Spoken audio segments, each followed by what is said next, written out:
नमस्कार दोस्तों, आज हम यहाँ पर आर्टिकल नंबर 30 को यहाँ पर स्टार्ट करेंगे। आर्टिकल नंबर 29 हमारे कंप्लीट हो चुके हैं, जो कि हमारे फंडामेंटल राइट में अभी हम चल रहे हैं।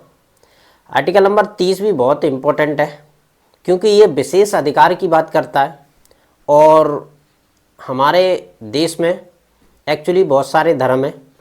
उसके अकॉर्डिंग उन धर्मों के या उन समुदाय के लोगों के क्या क्या अधिकार है, उनके बारे में भी यहाँ पर बात की जाती है। चलिए स्टार्ट करते हैं आर्टिकल नंबर 30। आर्टिकल नंबर 30 क्या कहता है, सबसे पहले हम उसको समझ लेते हैं। अनुच्छेद 30 अल्पसंख्यकों को शैक्षणिक संस्थान, यानी कि अल्पसंख्यक जो भी हमारे भारत में, उनको शैक्षणिक संस्थान स्थापित करने और उनका प्रशासन करने का अधिकार देता है। यानी कि भारत में जितने भी अल्पसंख्यक लोग हैं या धर्म के आधार पर, जैसे कि अपने मुस्लिम समुदाय है और ईसाई है, सिख है, जैन है, ये क्या अल्पसंख्यक की, और बौद्धिस्ट है, ये सभी क्या अल्पसंख्यक की कैटेगरी में आते हैं। इनको अपने शैक्षणिक संस्थान स्थापित करने और उनका प्रशासन करने का पूर्ण अधिकार देता है। अब इसके और भी कुछ प्रावधान है, चलिए उनको देख लेते हैं। पहला प्रावधान क्या कहता है, सभी अल्पसंख्यकों को, यानी कि भारत के जितने भी अल्पसंख्यक हैं उन सभी को, चाहे वे धर्म के आधार पर हो या भाषा पर, यानी कि अपनी भाषा पर आधारित हो, अपनी पसंद की शैक्षणिक संस्थान स्थापित करने, यानी कि भाषा के आधार पर हो चाहे धर्म के आधार पर हो, अपनी पसंद की शैक्षणिक संस्थान स्थापित करने और उनका प्रशासन करने का अधिकार देता है। और अधिकार होगा, कौन देता है, आर्टिकल नंबर 30 देता है। किसको, अल्पसंख्यक लोगों को। आगे देखते हैं क्या कहता है। हाँ, ये बहुत इंपॉर्टेंट है। फर्स्ट ए का खंड 1, इसमें क्या है, इसको थोड़ा सा समझने की हम यहां पर कोशिश करते हैं।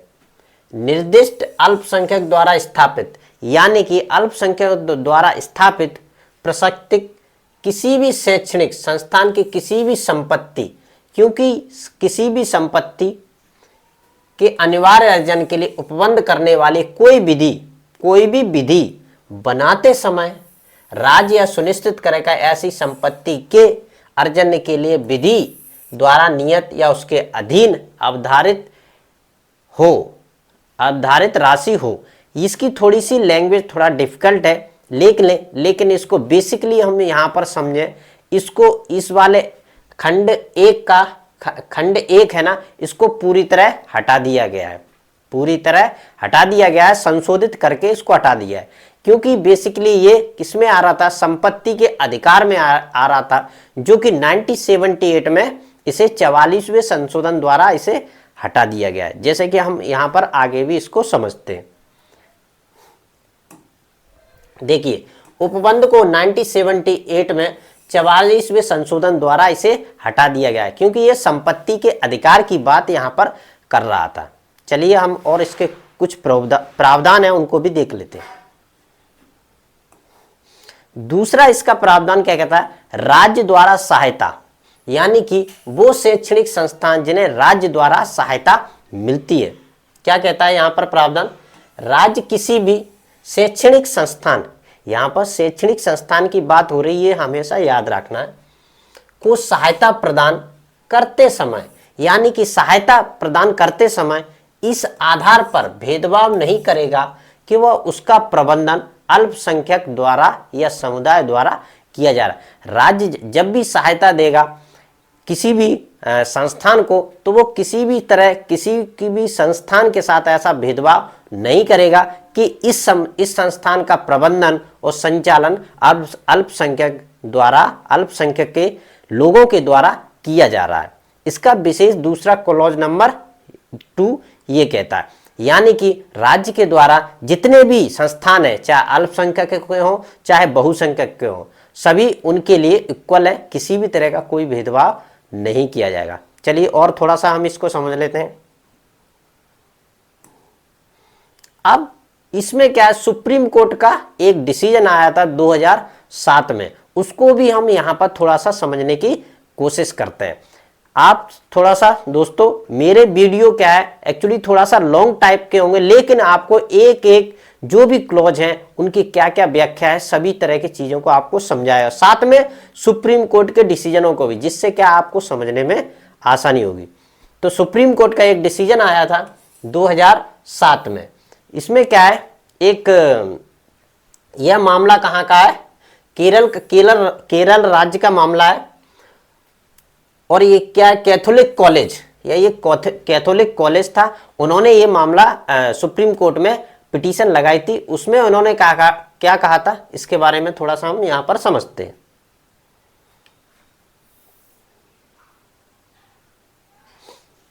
क्या मामला था, मलनकारा सीरियल कैथोलिक कॉलेज एक अल्पसंख्यक शैक्षणिक संस्थान था। यानी मलनकारा कैथोलिक कॉलेज एक क्या था, अल्पसंख्यक शैक्षणिक संस्थान था, जिसे ईसाई धर्म द्वारा, यहां पर मैंने पहले भी कहा है कि अल्पसंख्यक किसे कहते हैं, जिसे ईसाई समुदाय द्वारा स्थापित किया गया और प्रबंधित किया गया था। यानी कि ईसाई लोगों के द्वारा उसे प्रबंधित किया जाता और स्थापित भी किया गया था। तो उनका क्या मानना था, पहले इसको समझ लेते हैं। कॉलेज के प्रबंधन ने अनुच्छेद 30 का ए, यहां पर यह ध्यान है के तहत अपनी स्वायत्तता का दावा करते हुए सरकार और शिक्षा विभाग द्वारा लगाए गए कुछ नियमों को हस्तक्षेप को चुनौती दी। यानी कि अनुच्छेद 30 के 1 का उपयोग करते हुए कॉलेज प्रबंधन ने सरकार के द्वारा और शिक्षा विभाग के द्वारा जो भी उनके साथ उनके वो लगाए गए थे क्लॉज वगैरह, तो उनको उन्होंने चुनौतियां दी। क्या बेसिकली चुनौतियां दी गई हुई, क्योंकि उन्होंने कहा होगा राज्य के जो भी शिक्षा से रिलेटेड जो भी कानून है वो लागू होंगे। तो उन्होंने इस कानून को वहां पर चुनौती दी, कहां पर, सुप्रीम कोर्ट में। अब सुप्रीम कोर्ट ने इसमें क्या निर्णय दिया, चलो इसको भी हम समझते हैं। सुप्रीम कोर्ट ने निर्णय दिया, यहां पर देख सकते हैं, सुप्रीम कोर्ट ने अनुच्छेद 30(1) के तहत अल्पसंख्यक शैक्षणिक संस्थानों को अधिकारों की पुष्टि की और कुछ महत्वपूर्ण सिद्धांत निर्धारित किए। यानी कि सुप्रीम कोर्ट ने अल्पसंख्यक संस्थानों के द्वारा जो भी अधिकार थे उनकी पुष्टि की और कुछ महत्वपूर्ण सिद्धांत दिए। सबसे पहले इस सिद्धांत को यहां पर हम थोड़ा सा समझते हैं। सिद्धांत उन्होंने क्या दिया, अनुच्छेद 30 का 1 क्या कहता है, अल्पसंख्यकों को यह अधिकार देता है कि वो अपनी पसंद के शैक्षणिक संस्थान स्थापित करें और प्रबंधन कर सकते हैं। यानी कि अनुच्छेद 30 का 1 क्या कहता है, अल्पसंख्यक जो भी है वो अपने संस्थान स्थापित कर सकते हैं और उनका प्रबंधन भी कर सकते हैं। अब यहाँ पर थोड़ा सा इन अधिकारों में प्रबंधन से संबंधित निर्णय भी शामिल है। यानी कि प्रबंधन से निर्णय भी शामिल है, जैसे कि किसी टीचर की नियुक्ति करना और उसके जो भी रीतियां हैं या रूल्स हैं रेगुलेशन है उनका निर्धारण भी कर सकता है। अल्पसंख्यक जो भी संस्थान है वो भी, ये भी उन्होंने उसमें शामिल किया। और क्या है, और थोड़ा सा देख लेते हैं। हाँ, दूसरा नंबर का इसमें क्लॉज उन्होंने क्या कहा, सुप्रीम कोर्ट ने कहा राज्य का हस्तक्षेप अल्पसंख्यक संस्थानों की सहायता में सरकार का हस्तक्षेप केवल उन्हीं मामलों में किया जा सकता है, यहां पर थोड़ा सा गौर देने वाली और समझने वाली, किया जा सकता है जहां यह शिक्षा की गुणवत्ता बनाए रखने या राष्ट्रीय हितों की रक्षा करने के लिए आवश्यक है। यानी कि शिक्षा की गुणवत्ता बनाए रखने के लिए और राष्ट्रीय हितों की रक्षा करने के लिए उन्हीं मामलों में क्या है, राज्य सरकार का हस्तक्षेप हो सकता है। और दूसरा क्या है, हेडिंग क्या है, सरकार को यह सुनिश्चित करना चाहिए कि उसका हस्तक्षेप संस्थान अल्पसंख्यक की पहचान को बाधित ना करे। यानी कि उस राज्य को यह सुनिश्चित करना चाहिए अगर उसके द्वारा कोई भी इंटरफेयर किया जा रहा उस संस्थान में, तो उससे क्या है, अल्पसंख्यक की जो पहचान है उसे बाधित किए बिना होना चाहिए। ये भी सुप्रीम कोर्ट के द्वारा निर्णय दिया गया। अब आगे और देख लेते हैं क्या कहता है। तीसरा उन्होंने क्या, प्रबंधन और नियुक्ति के अधिकार, यानी कि तीसरे क्लॉज में उन्होंने कहा है प्रबंधन और नियुक्ति के अधिकार के बारे में भी यहां पर उन्होंने बात की। अल्पसंख्यक संस्थानों को अपने कर्मचारियों और प्रशासनिक पदाधिकारी को नियुक्ति करने का अधिकार है, यानी कि अल्पसंख्यकों को अपनी प्रबंधन में जो भी कर्मचारी हैं उनको नियुक्ति करने का अधिकार है, लेकिन यह प्रक्रिया न्याय संगत हो। इसका मतलब यह प्रक्रिया न्याय संगत हो, ऐसा नहीं है किसी को भी आप वहां पर रख सकते हैं, ऐसा नहीं है। पूरी तरह ट्रांसपेरेंसी होना चाहिए और शिक्षण मानकों के अनुरूप होनी चाहिए, यानी कि शिक्षण के जो भी मान रूप है उन्हीं के अनुरूप ये होना चाहिए। ऐसा नहीं है योग्यता कुछ और है और किसी गलत अलग व्यक्ति को यहाँ पर आपने अपॉइंट कर लिया, ऐसा नहीं है। जो भी क्राइटेरिया डिसाइड करेंगे उसी के अनुरूप होने चाहिए। दूसरा क्या है, दूसरी हेडिंग क्या है, राज्य सरकार इन नियुक्तियों को नियंत्रित नहीं कर सकती, यानी कि राज्य सरकार इन नियुक्तियों को नियंत्रित नहीं कर सकती जब तक कि यह किसी कानून या शैक्षणिक आवश्यकता पूरा करने के लिए अनिवार्य ना हो।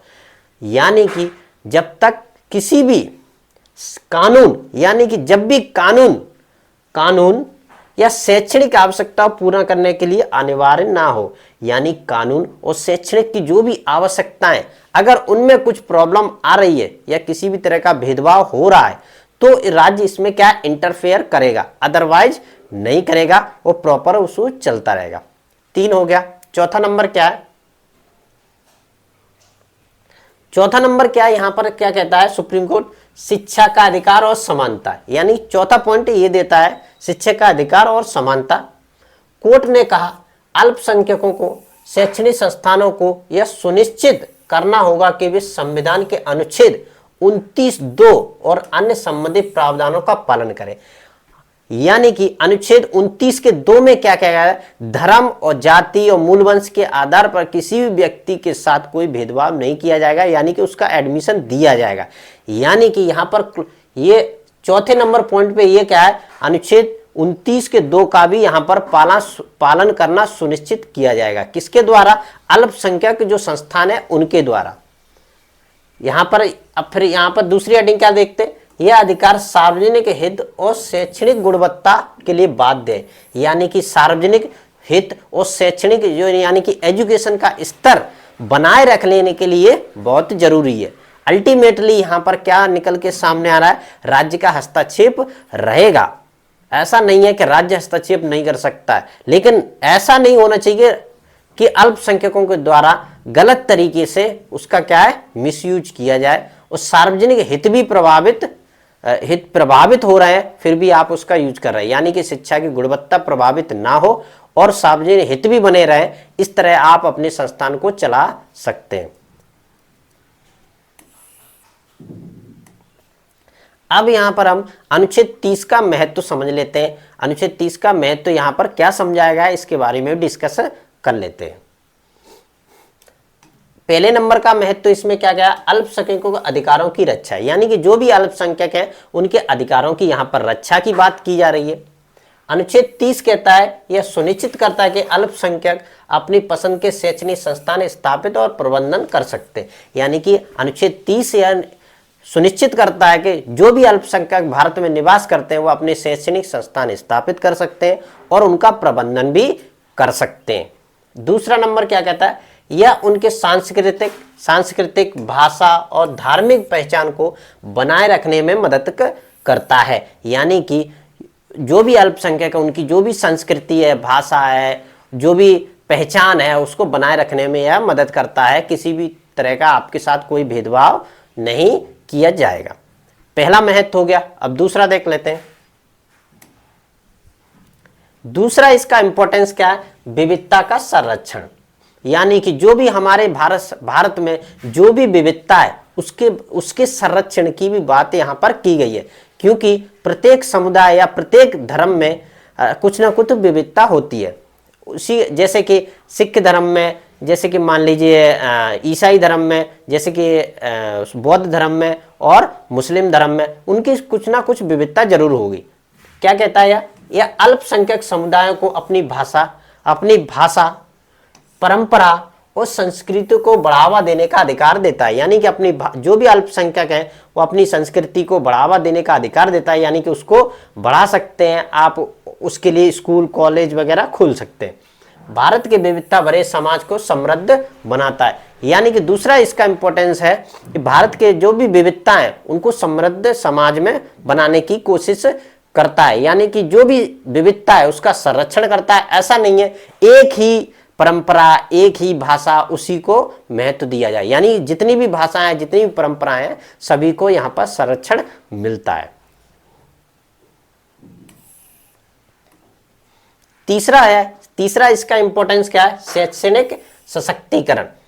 शैक्षणिक सशक्तिकरण ये क्या कहता है? अल्पसंख्यकों को उनके विशेष शैक्षणिक और सांस्कृतिक आवश्यकताओं के अनुसार शिक्षण संस्था बनाने की अनुमति देता है। यानी कि भारत में जो भी अल्पसंख्यक हैं वो अपनी विशेष भाषा और संस्कृति के आधार पर शिक्षण संस्थान स्थापित कर सकते हैं। उनमें सभी तरह की उन्हें अनुमति प्रदान की जाती है।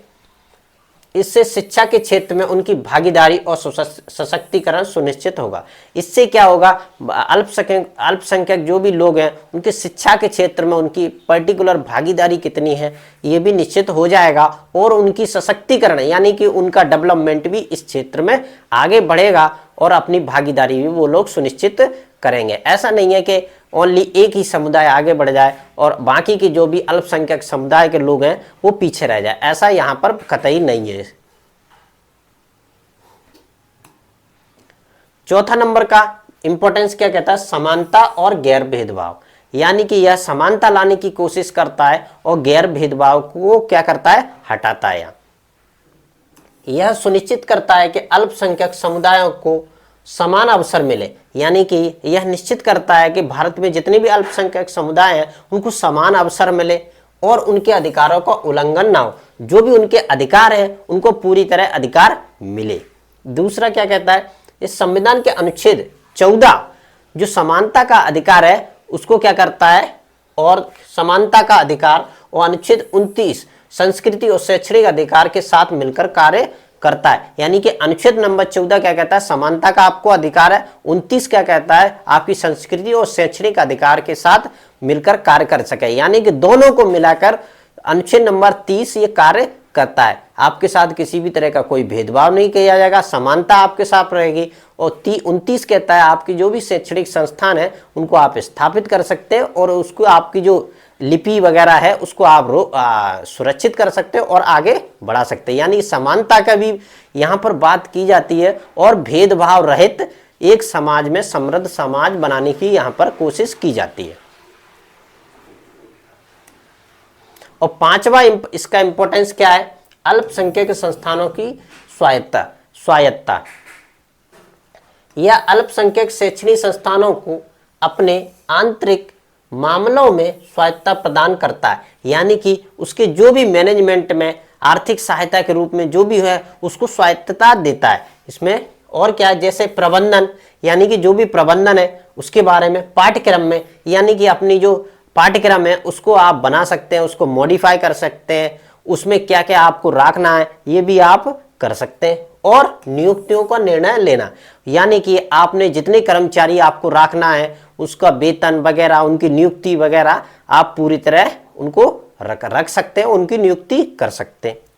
इससे राज्य के अनुचित हस्तक्षेप को रोका जाता है। इसका दूसरा इंपॉर्टेंस है इससे क्या है? राज्य के अनुचित हस्तक्षेप, किसी भी तरह का कोई भी इनडायरेक्ट या डायरेक्ट अनुचित हस्तक्षेप होता है उसके राज्य से उसको रोका जाता है और वो मतलब स्वतंत्र रूप से अल्पसंख्यक जो भी संस्थान है वो अपना कार्य कर सकते हैं। लास्ट इसका इंपॉर्टेंस क्या है? लास्ट पॉइंट रह गया राष्ट्रीय एकता और सामंजस्य।